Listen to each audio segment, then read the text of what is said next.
Library Krishna, the Supreme Personality of Godhead Chapter 38 Akrūra's arrival in Vṛndāvana. Narada Muni did not mention Krishna's killing Vyāsadeva, which means that he was killed on the same day as the Kṛṣṇa demon. The Kṛṣṇa demon was killed in the early morning, and after that the boys went to tend the cows on Govardhana hill, and it was there that Vyāsadeva was killed. Both demons were killed in the morning. Akrūra was requested by Kṛṣṇa to arrive in Vṛndāvana by evening. After receiving instruction from Kṛṣṇa, Akrūra started the next morning via chariot for Vṛndāvana. Because Akrūra himself was a great devotee of the Lord, while going to Vṛndāvana he began to pray to the Lord. Devotees are always absorbed in thoughts of Krishna, and Akrūra was constantly thinking of Lord Krishna's lotus eyes. He did not know what sort of pious activities he must have performed to gain an opportunity to go see Lord Krishna and Lord Balarama in Vṛndāvana on that day. A pure Vaisnava always thinks himself unfit to serve Krishna. So Akrūra began to think within himself that he was unfit for gaining the transcendental opportunity of seeing the Supreme Personality of Godhead. He considered himself as unfit for seeing Krishna as a materialistic person is for understanding the science of God, or as a fourth-class person, a Sudra, is for studying the Vedas. But then Akrūra began to think, by the grace of Krishna everything is possible, and thus if he likes, I will be able to see him. Just as a blade of grass floating on the waves of the river may by chance come near the shore and gain shelter, a conditioned soul carried away by the waves of material existence may sometimes be saved by the grace of Krishna. Akrūra thus thought that if Krishna willed, he would be able to see him. Akrūra considered himself most fortunate that he was going to see Krishna, whom great mystic yogis desire to see. He was confident that on that day all the sinful reactions of his past life would be finished and his fortunate human form of life would be successful. Akrūra also considered that he was very much favored by Kṛṣṇa, who was sending him to bring back Krishna and Balarama and thus enabling him to see the Lord.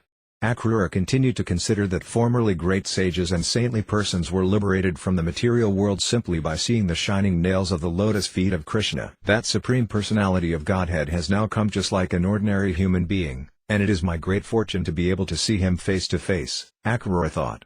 He was thrilled with expectations of seeing the very lotus feet which are worshipped by great demigods like Brahma, Narada, and Lord Shiva, which traverse the ground of Vṛndāvana, and which touch the breasts of the gopis, covered with tinges of kunkuma. He thought, I am so fortunate that I will be able to see those very lotus feet on this day, and certainly I shall be able to see the beautiful face of Krishna, which is marked on the forehead and the nose with tilaka. And I shall also see his smile and his curling black hair. I can be sure of this opportunity because I see that today the deer are passing on my right side. Today it will be possible for me to actually see the beauty of the spiritual kingdom of Vishnu Loka because Krishna is the Supreme Vishnu and he has advented himself out of his own goodwill. He is the reservoir of all beauty, therefore today my eyes will achieve perfection. Akrūra knew beyond a doubt that Lord Krishna is the Supreme Vishnu. Lord Vishnu glances over the material energy, and thus the cosmic manifestation comes into being. And although Lord Vishnu is the creator of this material world, he is free, by his own energy, from the influence of the material energy. By his internal potency he can pierce the darkness of the material energy. Similarly, Krishna, the original Vishnu, by expanding his internal potency, created the inhabitants of Vṛndāvana. In the Brahma Samhita it is confirmed that the paraphernalia and the abode of Krishna are expansions of his internal potency. The same internal potency Krishna exhibits in Goloka Vṛndāvana is exhibited in the earthly Vṛndāvana, where he enjoys himself with his parents and in the company of his friends, the cowherd boys and gopis. By the statement of Akrūra it is clear that, since Krishna is transcendental to the modes of material nature, the inhabitants of Vṛndāvana, who are always engaged in loving service to the Lord, are also transcendental. Akrūra also considered the necessity of the transcendental pastimes of the Lord. He thought that the transcendental activities, instructions, qualities and pastimes of Krishna are all for the good fortune of people in general. The people can remain constantly in Krishna consciousness by discussing the Lord's transcendental form, qualities, pastimes and paraphernalia. By doing so, the whole universe can actually live auspiciously and advance peacefully. But without Krishna consciousness, civilization is but a decorated dead body. A dead body may be decorated very nicely, but without consciousness such decorations are useless. Human society without Krishna consciousness is useless and lifeless.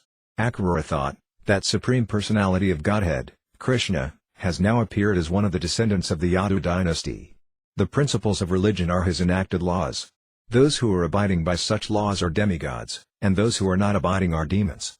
He has advented himself to give protection to the demigods, who are very obedient to the laws of the Supreme Lord. The demigods and the devotees of the Lord take pleasure in abiding by the laws of Krishna, and Krishna takes pleasure in giving them all sorts of protection. As confirmed in the Bhagavad Gita, these activities of Krishna, his protecting the devotees and killing the demons, are always good for men to hear and narrate. The glorious activities of the Lord will ever increasingly be chanted by the devotees and demigods.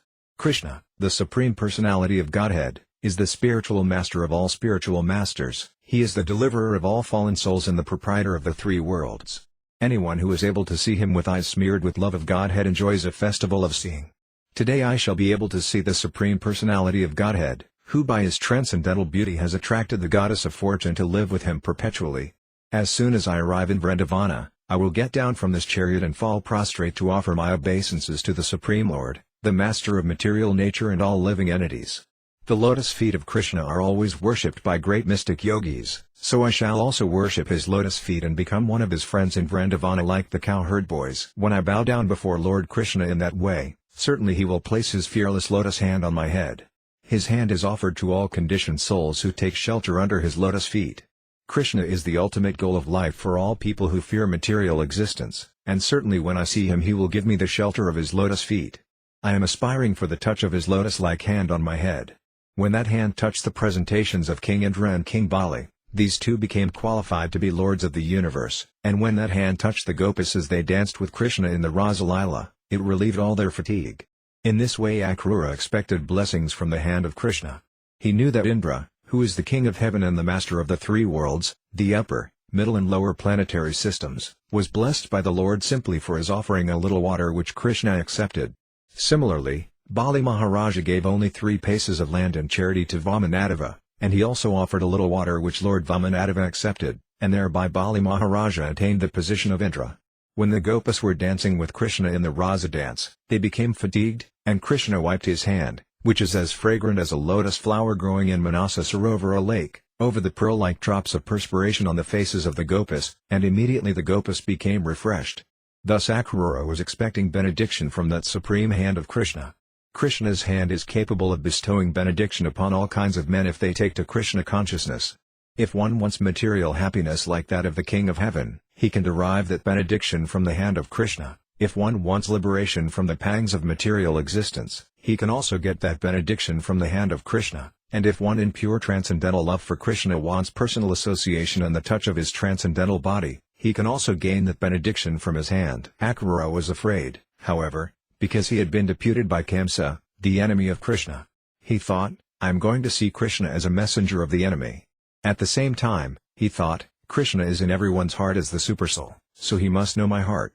Although Akrūra was trusted by the enemy of Krishna, his heart was clear. He was a pure devotee of Krishna. He risked becoming Kamsa's deputy just to meet Krishna. He was certain that although he was going as a representative of Kamsa, Krishna would not accept him as an enemy. Even though I am on a sinful mission, being deputed by Kamsa, when I approach the Supreme Personality of Godhead, I shall stand before him with all humility and folded hands. Surely he will be pleased with my devotional attitude, and maybe he will smile lovingly and look upon me and thereby free me from all kinds of sinful reactions. I shall then be on the platform of transcendental bliss and knowledge. Since Krishna knows my heart, certainly when I approach him, he will embrace me. Not only am I a member of the Yadu dynasty, but I am his relative and an unalloyed, pure devotee. By his merciful embrace, surely my body, heart and soul will be completely cleansed of the actions and reactions of my past life. When our bodies touch, I will immediately stand up with folded hands, with all humility.